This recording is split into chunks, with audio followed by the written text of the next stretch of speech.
Assalamualaikum warahmatullahi wabarakatuh. Saya Gita Lestari dengan NIM 19.180 akan menjelaskan mengenai internet, website, dan media sosial sebagai sumber belajar.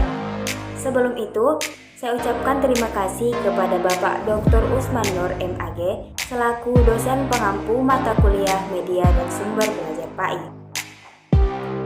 Yang pertama yang akan saya bahas yaitu mengenai manfaat internet sebagai media pembelajaran. Perkembangan teknologi informasi saat ini telah menjalar dan memasuki tiap dimensi aspek kehidupan manusia. Teknologi informasi saat ini memainkan peran yang besar dalam kegiatan bisnis, perubahan struktur organisasi, dan manajemen organisasi. Di pihak lain, teknologi informasi juga memberikan peranan yang besar dalam perkembangan keilmuan dan menjadi sarana utama dalam suatu institusi akademik. Mengutip apa yang dikatakan oleh Kadir pada tahun 2003, secara garis besar teknologi informasi memiliki peran. Yang pertama, dapat menggantikan peran manusia, di mana dalam hal ini dapat melakukan otomasi terhadap tugas dan proses. Yang kedua, memperkuat peran manusia, yakni dengan menyajikan informasi terhadap suatu tugas dan proses. Yang ketiga, berperan dalam restrukturisi terhadap peran manusia dalam melakukan perubahan-perubahan terhadap kumpulan tugas dan proses. Berdasarkan pemahaman di atas, maka kehadiran teknologi informasi telah memberikan kekuatan dan merupakan potensi besar jikalau digunakan dengan baik. Mengacu pada paparan di atas, tentunya peranan teknologi informasi, terkhususnya internet, tidak dapat disangkal dan telah memberikan kontribusi yang sangat besar.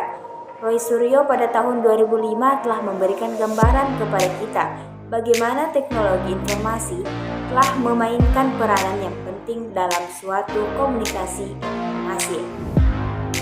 Di mana pada tahun 50-an, media komunikasi yang dipakai dalam jam dan kura-kura pada tahun 50-an sampai dengan 70-an.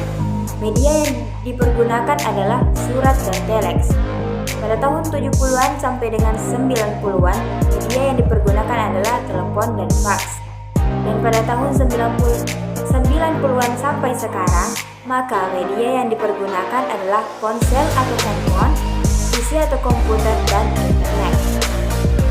Baik, berikutnya saya akan membahas mengenai keuntungan dan kerugian internet sendiri. Internet memberikan kontribusi yang sangat besar di dalam membantu setiap manusia yang ada untuk selalu mendapatkan informasi yang update. Jaringan internet merupakan salah satu jenis jaringan yang populer dimanfaatkan, karena internet merupakan teknologi informasi yang mampu menghubungkan komputer ke seluruh dunia, sehingga memungkinkan informasi dari berbagai jenis dan bentuk informasi dapat dipakai secara bersama-sama. Demikian juga dengan dalam dunia pendidikan. Berkat adanya jaringan internet, maka dapat membantu setiap penyedia jasa pendidikan untuk selalu mendapatkan informasi yang terkini dan sesuai dengan kebutuhan. Pemanfaatan internet pada saat ini masih berada pada level perguruan tinggi, dan itu pun belum merata. Sedangkan pada level SD sampai dengan SMU atau SMK, pemanfaatan internet masih sangat minim dan terbatas pada daerah perkotaan yang sudah memiliki jaringan atau koneksi internet. Di lain pihak, dalam dunia pendidikan diperhadapkan pada kendala bahwa metode pembelajaran konvensional yang diterapkan saat ini sudah tidak memenuhi kebutuhan dunia pendidikan yang ada. Nah, berikut adalah keuntungan dari internet. Yang pertama, frekuensi tatap muka bukan lagi menjadi suatu kebutuhan yang mutlak. Namun, hal ini bisa diakali dengan penyediaan bahan-bahan pelajaran yang dapat langsung diakses melalui internet. Yang kedua, para peserta didik dapat langsung mendapatkan bahan-bahan yang selalu up-to-date atau update. Yang terakhir yaitu, para peserta didik dapat memperkaya bahan-bahan yang ada dengan melakukan pencarian di internet. Kemudian selanjutnya, kelemahan penggunaan internet. Yang pertama, atau bahkan antara siswa itu sendiri, kurangnya interaksi ini bisa memperlambat terbentuknya values dalam proses belajar mengajar. Yang kedua, kecenderungan mengabaikan aspek akademik atau aspek sosial dan sebaliknya. Mendorong tumbuhnya aspek bisnis atau komersial. Yang kedua, proses belajar dan mengajarnya cenderung ke arah pelatihan daripada pendidikan. Berubahnya peran guru dari yang semula menguasai teknik pembelajaran konvensional ini juga dituntut untuk mengetahui teknik pembelajaran melalui ICT. Selanjutnya yaitu siswa yang tidak mempunyai motivasi belajar yang tinggi cenderung akan gagal.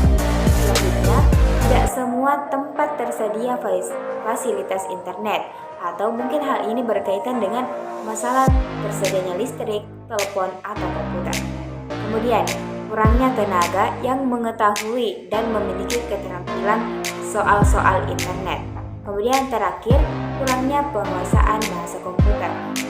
Bisa diketahui bahwa dominan bahasa komputer itu selalu berbahasa Inggris. Jadi kita minimal harus tahu dasar-dasar bahasa Inggris itu sendiri supaya ketika mengakses internet bisa berjalan dengan lancar seperti itu.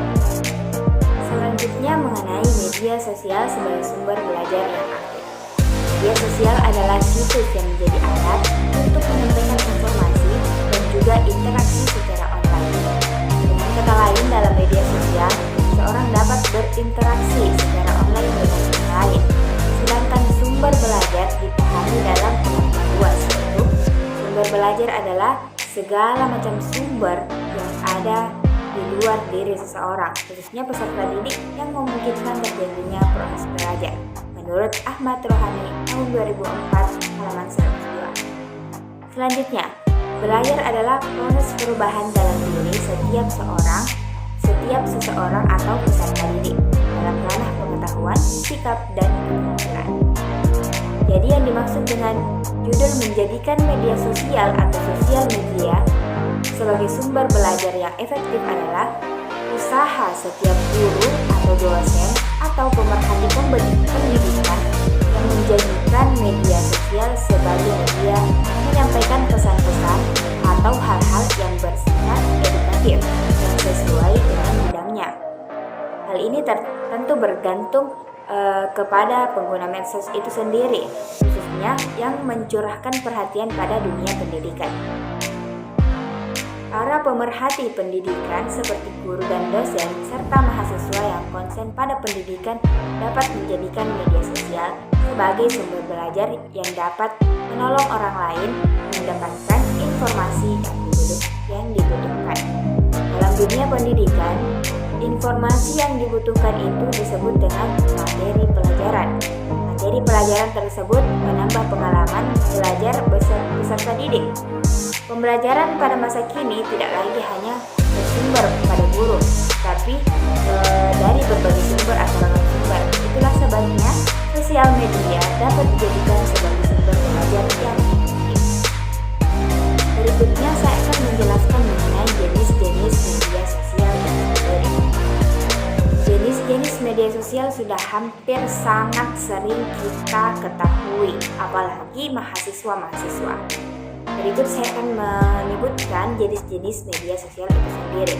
Yang pertama ada Facebook, kedua Twitter, ketiga Google+, kemudian YouTube, BBM, Pinterest, Line, WhatsApp, Instagram, Tumblr, blog, dan pet. Sebagian mahasiswa ataupun dosen dalam pembelajaran daring menggunakan jenis-jenis media sosial ini seperti YouTube, WhatsApp, Instagram, dan lain. Juga dengan Edlink dan Google Meet kita lakukan seperti biasa. Mungkin itu saja yang sempat saya sampaikan mengenai internet, website, dan media sosial sebagai sumber belajar. Terima kasih atas perhatian semuanya. Saya Gita Lestari.